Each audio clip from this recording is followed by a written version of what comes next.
નમસ્કાર, આપ જોઈ રહ્યા છો દિવ્ય ભાસ્કરની મોર્નિંગ ન્યૂઝ બ્રીફ. આપની સાથે હું છું પ્રિયંકા. નજર કરીએ એ સમાચારો પર જે રહ્યા હેડલાઇન્સમાં. ચૂંટણી પંચે બિહાર એસઆઈઆરની અંતિમ મતદાર યાદી જાહેર કરી છે. રાજ્યના કુલ મતદારોની સંખ્યા હવે 74.2 મિલિયન સુધી પહોંચી ગઈ છે. અંતિમ યાદીમાંથી આશરે 69 લાખ નામો દૂર કરવામાં આવ્યા, જ્યારે 21.53 મિલિયન નવા મતદારો ઉમેરવામાં આવ્યા છે. આમાં 22.34 મિલિયન મૃત મતદારો, 6.85 લાખ ડુપ્લિકેટ મતદારો અને 36.44 લાખ નવા મતદારોનો સમાવેશ થાય છે.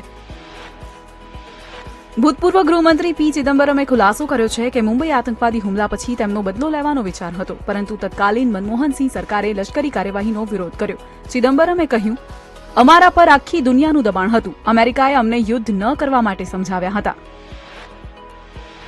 ભારતમાં ચોમાસું પૂરું થઈ ગયું છે. હવામાન વિભાગના જણાવ્યા અનુસાર આ ઋતુમાં 937.2 મિલીમીટર વરસાદ નોંધાયો છે, જે સામાન્ય કરતાં 8% વધુ છે. ચોમાસા પછીના સમયગાળા દરમિયાન સામાન્ય કરતાં 15% વધુ વરસાદ પડવાની અપેક્ષા છે. જાતીય સતામણીનો આરોપ લગાવનાર સ્વામી ચૈતન્યાનંદ સરસ્વતી અને મહિલાઓ વચ્ચેની ચેટ સામે આવી છે, જેમાં ખુલાસો થયો છે કે તેમણે મહિલાઓને આકર્ષવા માટે અનેક વચનો આપ્યા હતા. તેમના મોબાઈલ ફોન પર ઘણી એર હોસ્ટેસના ફોટોઝ પણ મળી આવ્યા હતા અને તેમણે ઘણી મહિલાઓના social media profile photo save કર્યા હતા. ઇઝરાયેલી પીએમ બેન્જામિન નેતન્યાહુ ગાઝામાં યુદ્ધ વિરામ માટે સહમત થયા છે. તેમણે સોમવારે રાત્રે વોશિંગ્ટન ડીસીમાં યુએસ પ્રમુખ ટ્રમ્પ સાથે મુલાકાત કરી. ત્યારબાદ બંનેએ યુદ્ધ વિરામની જાહેરાત કરી હતી. ટ્રમ્પે યુદ્ધ વિરામ માટે 20 મુદ્દાની યોજનાની રૂપરેખા આપી છે. તેમણે ચેતવણી આપી હતી કે જો હમાસ યોજના નહીં સ્વીકારે તો ઇઝરાયેલ વધુ કાર્યવાહી કરી શકે છે.